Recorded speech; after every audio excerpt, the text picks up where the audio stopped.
Minutes away from 9 o'clock this morning. Basically, this generation is more liberal, more tolerant, more Democrat-leaning than the one before. It's not just because they're young. For another point of view, it's Hard News with Russell Brown and Wammo on Kiwi. Russell Brown from publicaddress.net, the Hard News blog, also Media 7 on TVNZ7. Good morning, Russell. Good morning. Certainly, things have developed quite a bit since we last chatted last week about the Rugby World Cup bids between TVNZ, TV3 and Maori TV. Indeed, and developed in not entirely wholesome ways. Oh, man, I can't believe that the government is bidding against itself. Yeah, it's absolutely astonishing. And you would think that if they'd only talked to each other weeks or months ago, that this could have been avoided. But as things stand, basically the government is bidding against itself. The government is the only two bidders in the auction, and the International Rugby Board will get all the money. Right, and then at the end of the day, possibly they all might be able to share the coverage anyway. Yeah. Well, that will be the case if the TVNZ-led bid wins. And TVNZ will get, to some extent, what it wanted all along, which was a joint bid where pretty much everyone in the country would get to show games. Yeah, well, who wins at that? I mean, is that good for the viewer? I actually think, for the viewer, yeah, possibly, because you get an amazing choice of who you're going to watch the game with. Not so much for the individual broadcasters, because if that audience is spread around, it's not going to be terribly valuable to anyone. Yeah. I mean, would I be alone at that time, though, maybe wanting something alternative to the World Cup and not wanting 100% World Cup all the time? No, you wouldn't be alone. I think there'll be lots of people out there. I mean, there will be the odd channel that you can watch. But yeah, I think for at least the final 4, possibly the final 8 games, they will be on, if you count the Rugby channel as a separate channel, they will be on 5 channels simultaneously. Crazy. Yep. Crazy. Do you think that Maori TV does a better job at being a national broadcaster than TVNZ's flagship channel, TV1? Yeah, in some respects it certainly does, but it's in a completely different position because our other national broadcaster, TVNZ, now has no baseline funding from the government and is still expected to, although not this year because it was an awful year for everyone, pay dividends to the government.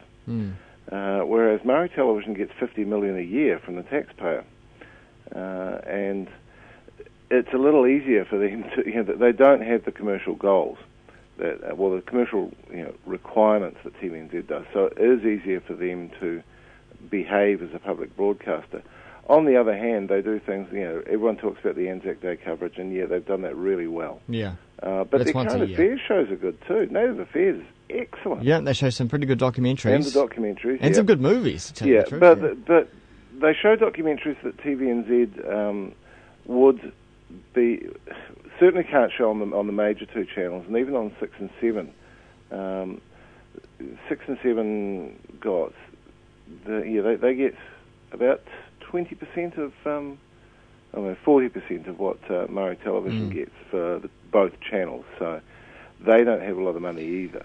Jonathan Coleman, the broadcasting minister, kind of really showed his hand yesterday about who he favours out of TVNZ and Maori TV. Yeah, I think that was shown the moment that they got in behind TVNZ. Yeah. And it is a shambles, and, the post I wrote yesterday afternoon was titled, "Do These People Even Talk?" Yeah. Because you would think it could have been avoided.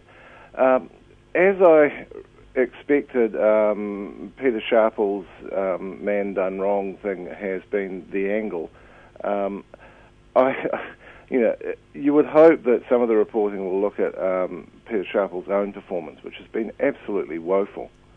The fact that he did not see the need to tell Cabinet or the other shareholding minister in Maori Television or the Prime Minister that he was in on this plan to use Te Puni Kokiri development funding in a really unusual way.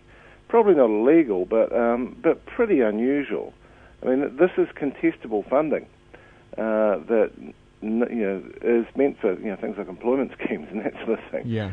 And in this quiet little deal that the rest of us weren't even going to know about until after the rights had been awarded, $3 million worth of that was going to be requisitioned by Maori Television in order to make its bid. And so there's been questionable tactics on both sides of this debate. Absolutely, yes. Yeah, and what's happened since, it's interesting because I think the government did have a case on the physical coverage issue. At least 10% of the country, and probably more like 15%, would not have been able to see Maori Television. And again, the Prime Minister last week instructed Peter Sharples to make sure that Maori Television would have 100% free-to-air coverage, and Peter Sharples stood up and said he'd do that. I don't think any of them had checked whether that was possible, and it's actually not. The UHF band they're on doesn't have the reach of the VHF frequencies that TVNZ's on. Yeah. VHF, you can put, I think I said this last week, you can put a big transmitter on a high hill and get a long way. So it was going to be impossibly expensive to reach that 100% of free-to-air viewers. So there was sort of a case there, although Maori Television had said it was prepared to share, it was prepared to give TVNZ some gains.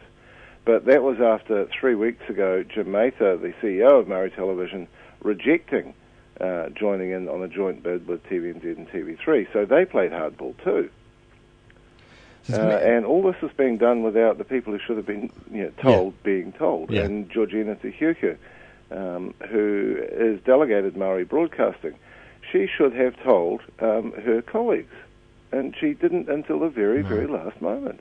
And then she's now blamed Peter Sharples, and she said, I thought Peter Sharples had told them. So it's a complete shambles. And leaves the government out of pocket. Does. Let's stay with broadcasting. Melissa Lee's broadcasting company that puts together Asia Down Under has been instructed to pay back New Zealand On Air $80,000? Initially the reporting was $100,000, but it seems like it's $80,000. Basically, they kept the contingency funding that NzOnAir extends for program production in case it overruns. Rather than having to go back to NzOnAir, you've got that contingency funding there. But if you don't spend it, you're supposed to give it back. Right. And whether it was an accounting error or what, she didn't give it back. And that is unusual, apparently. There was some talk from Duncan Garner on TV3 last night that this isn't the end of it. Yes, I saw that. I think, Jonathan Coleman, who clearly had a very bad day yesterday, is the Minister of Broadcasting and was also, of course, Melissa Lee's campaign manager in the ill-fated Mount Albert by-election. If that's the case, if there really is more, then that's not going to be pretty. I kind of think even with this, she's damaged quite severely. Even if they just pay back the money and say sorry, it was a mistake, it's still a bad look. Yeah. And if there is actually more, then it just gets worse. And Melissa Lee still has issues fronting up to media as well. Yeah, she's not very good, is she? She did wind up probably accidentally in front of a camera yesterday, but still doesn't really, even when she does, she doesn't acquit herself well. And I have to say that Coleman just looked completely freaked out by it all yesterday as well. He didn't seem to be handling his interviews too well either. The thing that really struck me was John Key was asked about it in the House, and he stated as fact that NzOnAir had leaked this to the Labour Party, and it's not true. And Jane Wrightson, I thought, was was quite restrained about it and said, well, if you look at the annotations on the leaked document, it clearly hasn't come from us. It looks very much like it's come from the screen production community. That would be a pretty serious allegation, wouldn't it? It was a ridiculous allegation to make. I don't know what he was thinking. Talk about poisoning the relationship between yourself and your own funding agency. I don't know what they were thinking, what he was thinking saying that. And as she pointed out, it looks like it's come from the production community, which makes perfect sense because that is a poisonous industry, and they're always in each other's business and gossiping. They were all after the same money. Yeah, exactly. Yeah. And they're always bitching about each other. So, I've got no doubt it came that way, because secrets don't tend to stay secrets for very long in that business either. Indeed. So. Hey, thanks, Russell. Righto. Cheers. Yeah. Russell Brown from publicaddress.net, the Media 7 show on TVZ7 as well.